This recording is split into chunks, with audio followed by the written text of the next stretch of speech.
जय जय श्री राधे।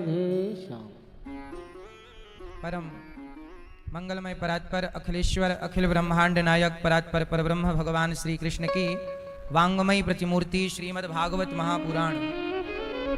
दूर दूर से आई हमारी माताएं बहनें श्रोतागण भक्तगण साधना टीवी श्रद्धा टीवी पर कथा का रसपान कर रहे सभी भक्तों को सबको जय श्रीमन नारायण, जय श्री कृष्णा, राधे राधे, जय गौरी गोपाल। कैसे हैं आप लोग? आप सब अच्छे रहें, आप सब पर भगवान की कृपा बनी रहे, यही मंगल कामना है। कथा की पावन गंगा में आप सब डुबकी लगा रहे हैं और अपने अपने जीवन को आप सब कृतार्थ कर रहे हैं।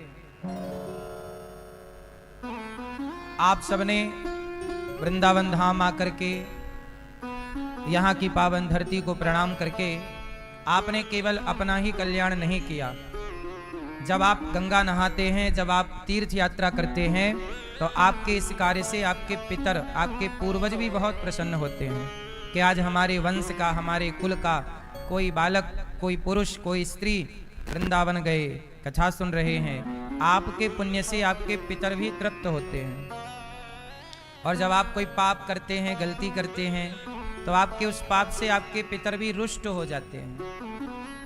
इसलिए आपने वृंदावन धाम आकर केवल अपने ऊपर नहीं, अपने पितरों पर भी बड़ा उपकार किया है। हमारे परीक्षित बन करके श्रीमान कृष्ण कुमार खन्ना जी कहाँ हैं? श्री कृष्ण कुमार खन्ना जी, श्रीमती ममता देवी खन्ना जी, आप कथा में परीक्षित बन के कथा का रसपान कर रहे हैं और अपने जीवन को कृतार्थ कर रहे हैं। आप बड़े भाग्य से आपने ये धाम पाया है और ये कथा भगवान ने आपको कृपा करके प्रदान की है। आपकी बेटी लता और जमाई जी नीतीश शर्मा जी, साथी मीनाक्षी और जय कुमार शर्मा जी, विवान थवन जया शर्मा जी और स्वर्गीय श्री अशोक कुमार खन्ना जी, पन्ना लाल चंद्र रानी जी की पुण्य स्मृति में, चंद्र रानी जी की पुण्य स्मृति में वीरेंद्र नगर दिल्ली से हैं। आप कथा का आयोजन करा रहे हैं। एक बार तालियां बजा के श्री कृष्ण कुमार खन्ना जी और ममता देवी खन्ना जी का स्वागत वंदन अभिनंदन करें। साथ ही परीक्षित बन के हमारे श्रीमान छन्नू लाल महोबिया जी और धर्मपत्नी आपकी श्रीमती जानी महोबिया जी, कथा की इस पावन गंगा में आप डुबकी लगा रहे हैं और अपना लोक परलोक 21 पीढ़ी को आप सार्थक कर रहे हैं भागवत से। आपके पुत्र गोलू महोबिया जी, रानू महोबिया जी और पिंटू महोबिया जी, प्रिया महोबिया जी, सुधा कंबोली जी, श्री रमेश कंबोली जी, झरना महोबिया जी, श्री संतोष महोबिया जी, गोल्डी महोबिया जी, अजय महोबिया जी, श्वेता महोबिया जी और राज महोबिया जी, प्रियंका महोबिया जी, राजनंदगांव छत्तीसगढ़ से आए पूरे परिवार के लिए तालियां, स्वागत वंदन सबका। पावन सी कथा हम सब सुन रहे हैं। आज यहाँ भागवत जी के पोथी पाठ भी बैठे हैं। आप अपने पितरों के लिए जो भागवत जी के पाठ करा रहे हैं, आप सभी पाठ कराने वाले, पोथी पाठ कराने वाले परिवारों का भी बहुत बहुत स्वागत वंदन अभिनंदन, जिन्होंने भागवत जी के पोथी पाठ कराए। अब यहाँ से भागवत जी के अगले पोथी पाठ 26 सितंबर से 2 अक्टूबर तक रहेंगे और 4 अक्टूबर से 10 अक्टूबर तक पोथी पाठ रहेंगे पितृपक्ष में। 26 सितंबर से 2 अक्टूबर तक अब अगला पोथी पाठ होगा। पितृपक्ष में आप अपने पितरों के निमित्त भागवत जी के पोथी पाठ करा सकते हैं। प्रिय भक्तों, अब शांति से सुन लेते हैं सब लोग, शांत चित्त से बैठ जाइए सब लोग। राधे राधे। मैया, ए भैया, कथा में ऐसे नहीं खड़े होते कहीं भी, शांति से बैठ जाइए और आपको पूरा ध्यान लगा के कथा सुननी है। बार बार मैं कथा का नियम बता दूं आपको, बार बार कथा में उठना नहीं, बार बार बैठना नहीं। बच्चे शोर करें तो बच्चों को शांत रखिएगा, कहीं भी बार बार उठ के मत आइए, बार बार उठ के मत जाइए। बैठ गए हैं तो शांति से कथा 2 ढाई 3 घंटे मन लगाकर सुन लो, फिर कथा के बाद उठना है। व्यर्थ की बातें नहीं, मोबाइल नहीं चलाना, प्रेम से कथा सुनना है। ये आपके भले के लिए है, बाकी टाइम तो आप करते हैं अपने हिसाब से कार्य। 3 घंटे भगवान के चिंतन में लगिए। भैया मोबाइल वाले, यदि कान है तो उसे सुना जाए और ठीक किया जाए। शांति से आप बैठ जाइए, जिसको जाना है जल्दी से उठ के चले जाइएगा, बैठना है शांत। बोलो राधे राधे। कथा को डिस्टर्ब करने से अपराध लगता है। बार बार आपका खड़ा होना, बार बार बातें करना, मोबाइल चलाना, खड़े होके सेल्फी खींचना, इससे कथा में व्यवधान होता है और व्यवधान करने से अपराध लगता है। भागवत जी क्यों सुनी जाती हैं? अब हम आपको भागवत सुनाएंगे। क्यों सुनी जाती हैं भागवत जी? राजा परीक्षित जी को 7 दिन में मरने का शाप लगा था। जिसके पास कोई विकल्प ना हो, क्या ना हो? कोई विकल्प ना हो। अब समय 7 दिन का बचा है, ओनली सिर्फ 7 दिन। अब यज्ञ भी नहीं कर सकते बड़ा, कोई और अनुष्ठान नहीं कर सकते, और माना कि हमने पाप किए हैं, तो क्या करें कि हमारा कल्याण 7 दिन में हो जाए। तब राजा परीक्षित जी को 7 दिन में मरने का शाप मिला कि 7 दिन बाद आपकी मृत्यु होगी। तो परीक्षित जी ने सुखदेव जी से कहा कि गुरुदेव, मेरे पास सिर्फ 7 दिन बचे हैं, मैं क्या करूं कि अपना परलोक सार्थक कर लूं। तब सुखदेव जी ने कहा कि परीक्षित जी चिंता ना करिए, जिसके पास सिर्फ 7 दिन हैं, यदि आप 7 दिन भी समय निकालकर भागवत सुनते हैं तो भागवत जी 7 दिनों में 7 जन्म सुधार देती हैं। इसलिए हम आपसे कहते हैं, जब आ ही गए हो तो शांति से सुन लो। अब परीक्षित जी को भागवत जी सुखदेव जी ने सुनाई। क्यों सुनाई? क्योंकि परीक्षित जी को कितने दिन में मरना था? 7 दिन। जीवन बहुत छोटा होता है कि बड़ा? बोलो, जीवन छोटा कि बड़ा? छोटा है। छोटा सा जीवन है, छोटी सी जिंदगी है। इस छोटी सी जिंदगी में सबको 7 दिन जरूर निकालने चाहिए। आपने जैसे निकाले हैं, ऐसे हमारे यजमान परिवार ने निकाले हैं, ऐसे सबको अपने जीवन से 7 दिन निकालना चाहिए। और 7 दिन जगत को भूल कर सिर्फ जगन्नाथ में डूबना चाहिए, सिर्फ भगवान की कथा में डूबना चाहिए। 7 दिन, सिर्फ 7 दिन। राजा परीक्षित जी ने भागवत सुनी, और भागवत सुनने से परीक्षित जी का उद्धार हो गया, केवल भागवत सुनने से। इसलिए भागवत सुनने से व्यक्ति कितना भी बड़ा पापी हो, वह पुण्यात्मा हो जाएगा।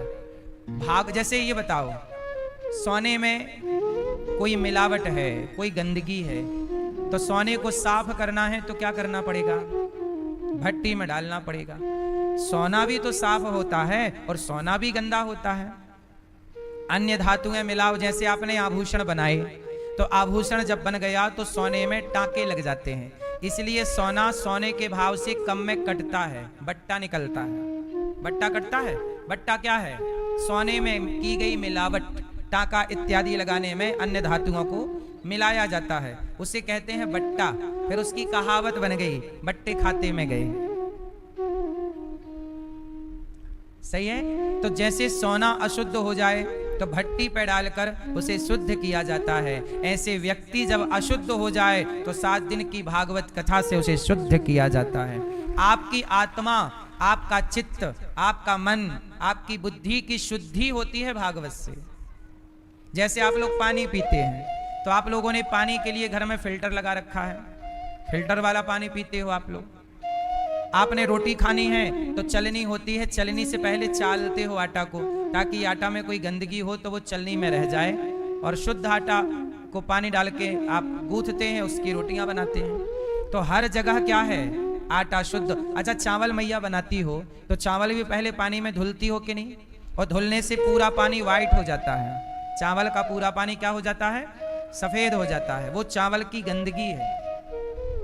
चावल की गंदगी आप हटाकर चावल बनाती हो, आटे की गंदगी हटाकर रोटियां बनाती हो, पानी की गंदगी हटाकर आप पानी पीते हैं, छान कर पीते हैं फिल्टर करके।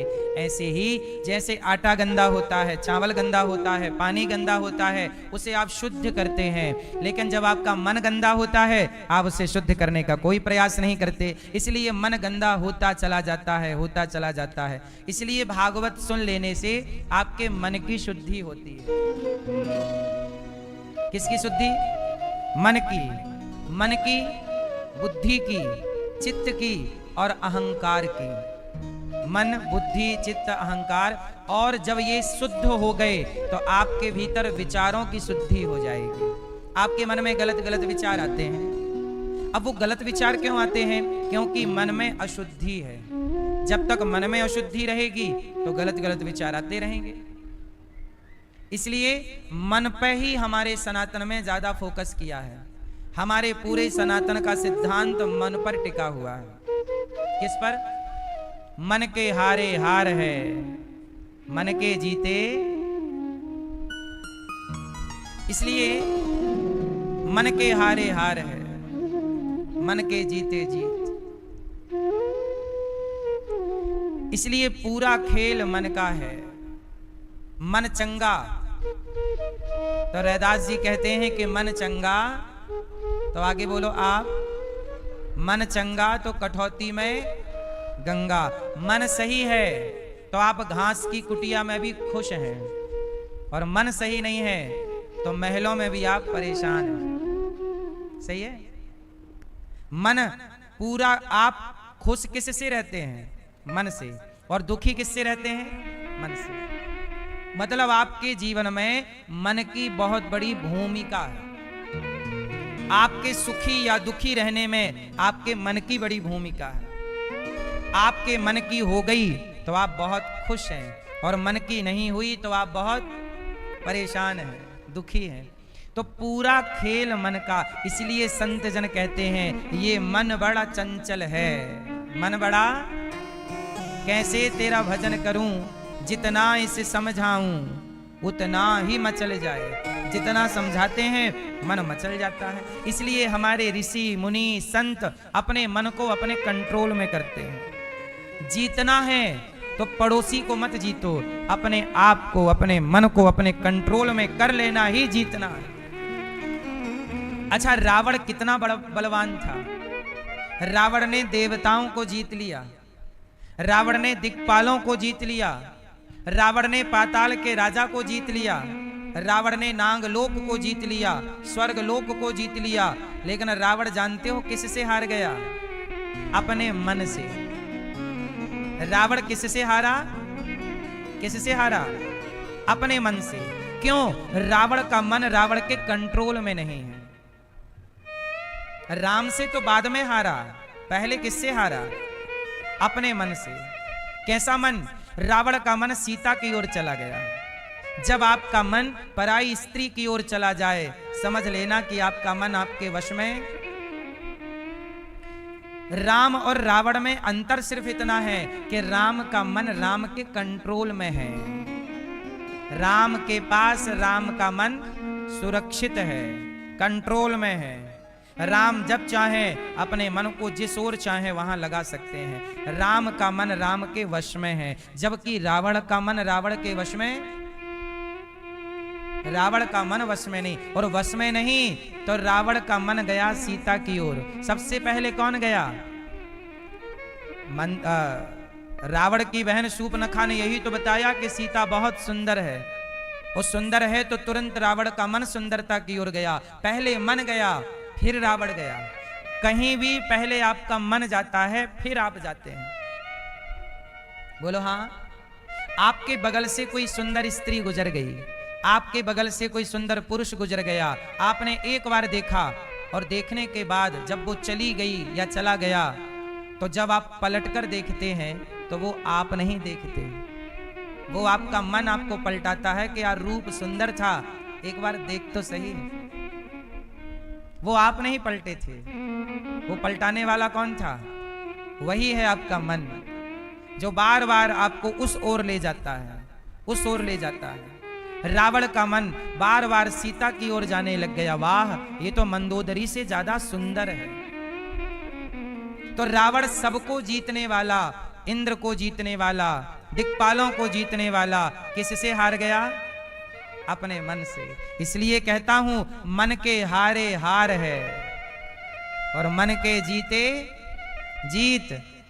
मन से हार ही सबसे बड़ी हार है। लोग कहते हैं हम असफल हो गए। आप असफल नहीं हुए, आपने कोशिश करनी छोड़ दी, आपका मन भर गया, इसलिए आपने हार स्वीकार कर ली। हार कभी शरीर से नहीं होती, हार हमेशा मन से होती है। और जीत कभी शरीर की नहीं होती, जीत हमेशा मन से होती है। इसलिए आपको हम ये सारी बातें इसलिए बता रहे हैं कि आप अपने मन के, अच्छा आप लोग अपने मन के गुलाम हैं या मन आपका गुलाम है? आपकी स्थिति क्या है पहले बताओ, फिर इलाज करेंगे आपका। बताओ, आप मन के गुलाम हैं कि मन आपका गुलाम है? आप और मन कौन किसका गुलाम है ये बताओ। आप बताओ बाबूजी, आप मन के गुलाम हैं। अच्छा, मन आपका गुलाम है। बाबूजी आप मन के गुलाम हैं। अच्छा, मन आपका गुलाम है, ठीक है। आप बताओ चश्मा वाले भैया, आप मन के गुलाम हैं? अच्छा, आप मन के गुलाम। भैया आप बताओ, आप मन के गुलाम हैं? आप बताओ बेटा, आप मन के गुलाम हैं? चश्मा वाले भैया, ठीक है। मैया, पीली मैया, आप मन की गुलाम है कि मन आपका गुलाम है? ये मैया पीली, आप मन के गुलाम हैं। आप बताइए बताइए, आप मन के गुलाम हैं, ठीक। पीछे वाली मैया, कौन किसका गुलाम है?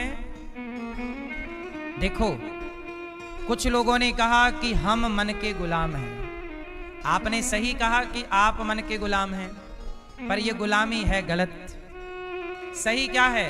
वास्तविक में ये है कि आप बड़े हैं और आपका मन आपसे छोटा है। आप राजा हैं, मन आपका गुलाम है।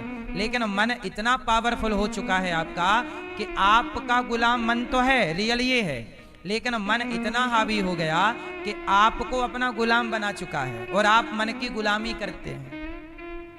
इसलिए अब थोड़ा उल्टा कर दीजिए, मन की गुलामी आप ना करिए, मन को अपना गुलाम बनाइए, मन को अपने कंट्रोल में। आपको कुछ नहीं करना, मन को जीतना। जिसने मन को जीत लिया उसने सबको जीत लिया। मन के हारे हार है, मन के जीते, और मन ही मिलावत राम से, और मन ही करत फजीत। मन की गति है अटपटी, झटपट लखे न कोए, और मन की जब खटपट मिटे तो झटपट दर्शन होए। पूरा खेल मन का।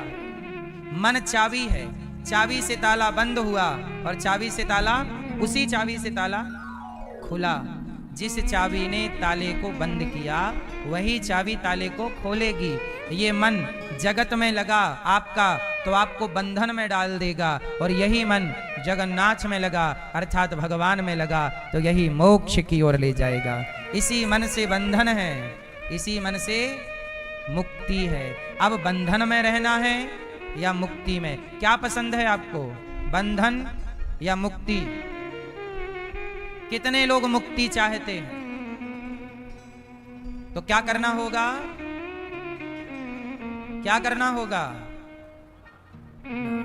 यदि मुक्ति चाहिए तो अपने मन को भगवान में लगाना होगा। जिसका मन भगवान में है, कहते हैं ना जगत और जगन्नाथ, बोलो जगत, परिवार व्यापार ये जगत है, और जगन्नाथ अर्थात भगवान। यदि मन जगत में रहा, स्त्री में, जगत मतलब स्त्री पुरुष, पैसा पत्नी परिवार बेटा बेटी खेत खलिहान, ये जगत है। यदि आपका मन जगत में लगा तो बंधन है कि मुक्ति है? जोर से, जगत में मन लगा तो बंधन, और जगन्नाथ में मन लगा तो, जगत में मन लगा तो, जगत में मन लगा तो बंधन, जगन्नाथ में मन लगा तो, जगत में मन लगा तो बंधन, भगवान में मन लगा तो, जगत में मन लगा तो, भगवान में मन लगा तो, जगत में मन लगा तो, भगवान में मन लगा तो। हाँ, बंधन चाहते हो तो जगत में मन लगाइए, और मुक्ति चाहते हो तो भगवान में मन लगाइए।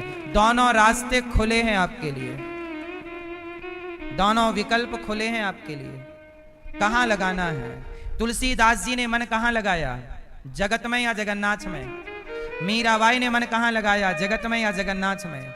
हाँ, मन समझदार लोग मन कहां लगाते हैं? भगवान में, और बाकी जगत में उलझे रहते हैं। जगत बुरा नहीं है, हम ये नहीं कहते कि जगत बुरा है। जगत में काम करो, व्यवहार करो, जगत में क्या करो? काम करो। तो परिवार में हो, पैसे कमाने होंगे, काम करो, पैसे कमाओ, परिवार का भरण पोषण करो, जिम्मेदारियां पूरी करो, पर मन यहां ना लगे जगत में, मन सदा भगवान में लगे। ठीक है, समझ में आई? काम करिएगा, पैसे भी कमाइएगा, और जब पैसे कमाइए तो अब कहो कि गुरुजी जब मन ही नहीं लगेगा तो पैसे कैसे कमाएंगे? तो मैं यहाँ एक आपको इसलिए कहता हूँ, पूरी बात समझेंगे तो क्लियर होगा। आओ मैं इसको और क्लियर कर देता हूँ। जब आप पैसे कमाओ, जैसे आपने खेती है आपकी, माना कि एक दुकान है आपकी या फैक्ट्री है या आप जॉब करते हैं, जब आप पैसे कमाओ, जॉब करो, अपने दफ्तर में रहो, तो आप वहां रहते हुए भी भगवान का स्मरण करते रहें, और स्मरण करते हुए पैसे कमाओ, और कमाते हुए ये भाव रखो कि प्रभु हम तो आपके हैं और आपकी आज्ञा से ये काम कर रहे हैं। अब जो भी कार्य आप कराना चाहें, ये शरीर प्रभु आपका है, इस शरीर से जो कराना है आप कराइए। मतलब अपने आप को भगवान के हवाले करके जो आप काम करेंगे वो काम करते हुए जब आप भगवान का चिंतन करते रहेंगे, ये भाव रहे कि ये काम मैं नहीं कर रहा, भगवान मेरे से। अब जैसे उदाहरण से समझते हैं इस काम को। जैसे सत्यनारायण भगवान की कथा आपने सुनी होगी, सुनी कि नहीं? आप में से कितने लोगों ने सत्यनारायण भगवान की कथा सुनी है? इस कथा में एक छोटा सा वाक्य आता है, वो मैं आपको केवल ध्यान उसकी ओर आकर्षित करूंगा, फिर आपको क्लियर समझ में आ जाएगा। सुनो, सत्यनारायण भगवान की कथा में एक छोटी सी कथा है कि एक पंडित जी सत्यनारायण भगवान की कथा करवा रहे थे, तो एक लकड़हारा लकड़ी का गट्ठा सिर पे रख के जंगल से लकड़ी शहर की ओर ले जा रहा था बेचने। तो रास्ते में पंडित जी का घर मिल गया, तो लकड़हारा रुका, पंडित जी से कहा कि आपके घर में आज भीड़ भाड़ ज्यादा है, क्या हो रहा है? तो पंडित जी ने कहा कि आज मेरे घर में सत्यनारायण भगवान की कथा हुई है, ये पंजीरी का प्रसाद तुम भी लो, पंचामृत लो और पियो, खाओ पियो और पानी और पियो। लकड़हारा बोला, पंडित जी ये सत्यनारायण भगवान की कथा जो आपने करवाई है, क्या ये कथा मैं भी करवा सकता हूं?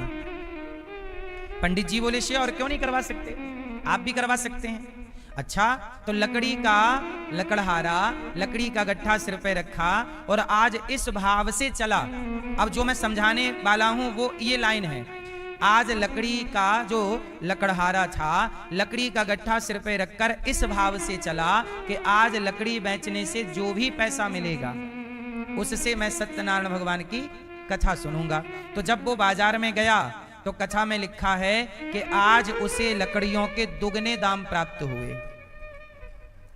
आज उसे लकड़ी के कितने दाम मिले? रोज 5 रुपए कमाता था, आज 10 रुपए कमाया। क्यों कमाया? अब इसका उत्तर आप लोग दो।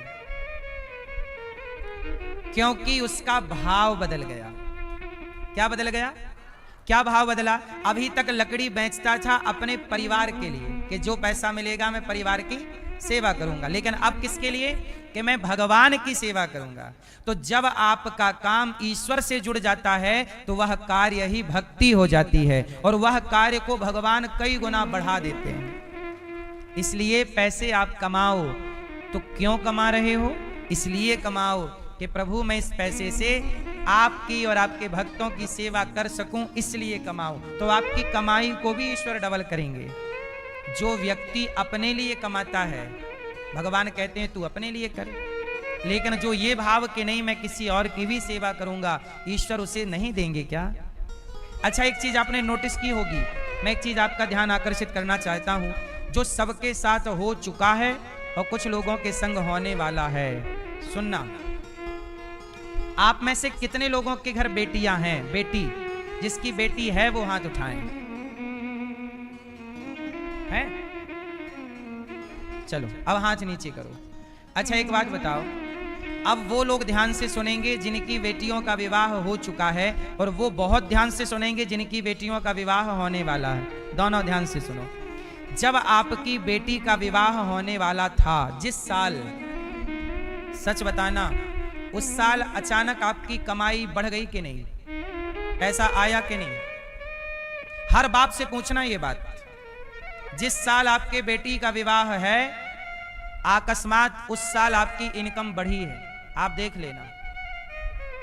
आपके पास पैसा आया है, तब तो आपने बेटी का तरीके से विवाह कराया है, व्यवस्था हुई कि नहीं?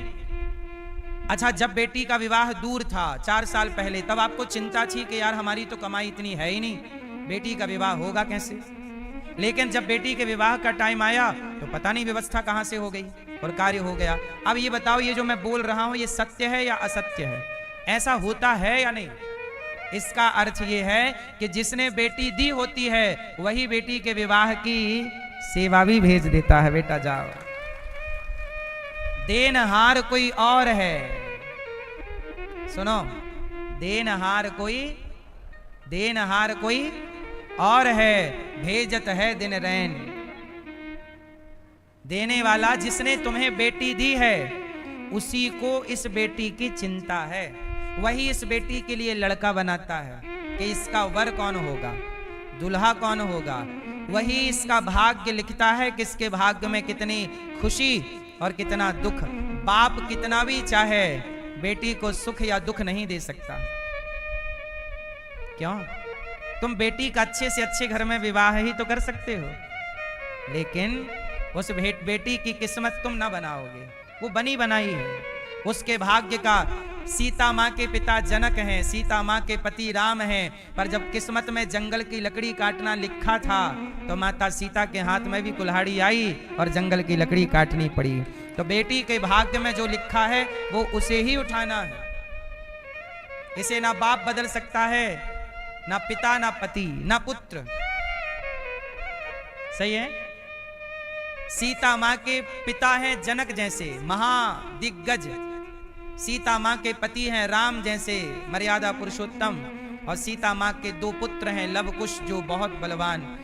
पर सब कुछ होने पर भी हाथ में कुल्हाड़ी उठानी पड़ी, जंगल की लकड़ी काटनी पड़ी और लकड़ी का गट्ठा सिर पे रखना पड़ा। हाँ या ना? तुम कुछ नहीं करते, तुम्हारी किस्मत तुमसे सब कुछ करवाती है। इसलिए हम आपसे कहते हैं, जीवन को जियो पर चिंता मुक्त होकर जियो।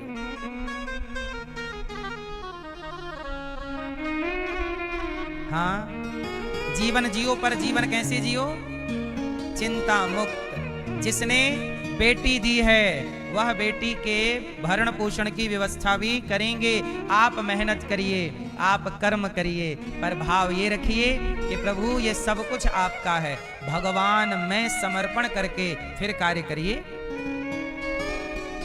अपना मान के मत करिए कि मेरा है। तो कार्य करते हुए भी मन लगेगा, क्योंकि अब आप ये मान चुके हैं कि ये मेरा नहीं है ये, और मैं परोपकार के लिए कर रहा हूं। जहां परोपकार जुड़ जाए, आप पैसा कमाइए अपने लिए नहीं, ये भाव कि मैं परोपकार के लिए, मैं सेवा। एक आदमी था, ध्यान से सुनिएगा, मैया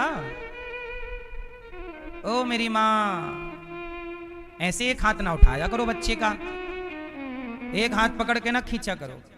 छोटे होते हैं बच्चे के नाजुक शरीर, खिंच जाती हैं नसें, कई बार बहुत बड़ी दिक्कतें हो जाती हैं। आप लोग, मैं इनके माध्यम सबको बोल दूं, कई बार ना आप लोग बच्चे को एक हाथ पकड़ के एक हाथ से उठा लेते हैं, इससे बच्चे में खिंचाव आ सकता है, उसके हाथ में, उसकी नसों में। दोनों हाथ से प्रॉपर बच्चों को पकड़ना चाहिए। कई बार ऐसे में बच्चों के जीवन में बहुत बड़ी हानि हो जाती है। ठीक है? तो भगवान सर्वे भवन्तु सुखिनः, भगवान का भक्त यही भाव रखे कि सब सुखी रहें। मैं कमाऊं पर किसके लिए? परोपकार। अपने लिए तो सब कमाते हैं, तब आपका कमाना भी भक्ति होगा, काम करना भी भक्ति होगा, और मन इसलिए लगेगा कि मेरा नहीं प्रभु का है। अच्छा ये बताओ, 14 साल राम जी अयोध्या में नहीं थे, 14 साल अयोध्या को किसने संभाला? आंसर दो। 14 साल अयोध्या को किसने संभाला? जोर से। भरत जी ने। अयोध्या का राजकाज कौन करता था? भरत जी। कहां से करते थे? नंदीग्राम से। पूरा लेखा जोखा, पूरी सेना को तनख्वाह देना। भाई जब राज्य चल रहा है, सेना भी है और सेना है तो राजा सेना को सैलरी भी देगा। 14 साल तक ऐसा थोड़ी था कि अयोध्या की सेना को सैलरी ना पहुंची हो।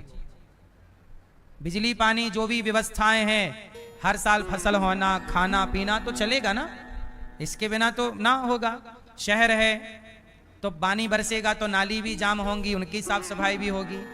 घर है तो सब रहा होगा। मतलब पूरा राजतंत्र था अयोध्या का।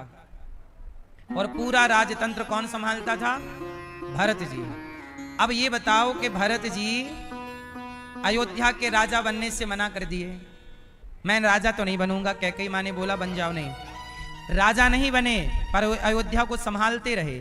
इतना सजगता से संभाले कि रात को 2 बजे 1 बजे जब हनुमान जी गुजरे तो भरत जी ने हनुमान जी को देख लिया कि पहाड़ लेके कोई जा रहा है, तो हनुमान जी को बाण मार दिया भरत जी ने। इसका मतलब भरत जी की सजगता क्या थी कि एक पक्षी भी उड़ के यदि गलत कर रहा है तो उसको भी देख लिया जा रहा है। मतलब ये व्यवस्थाएं हैं उस जमाने की।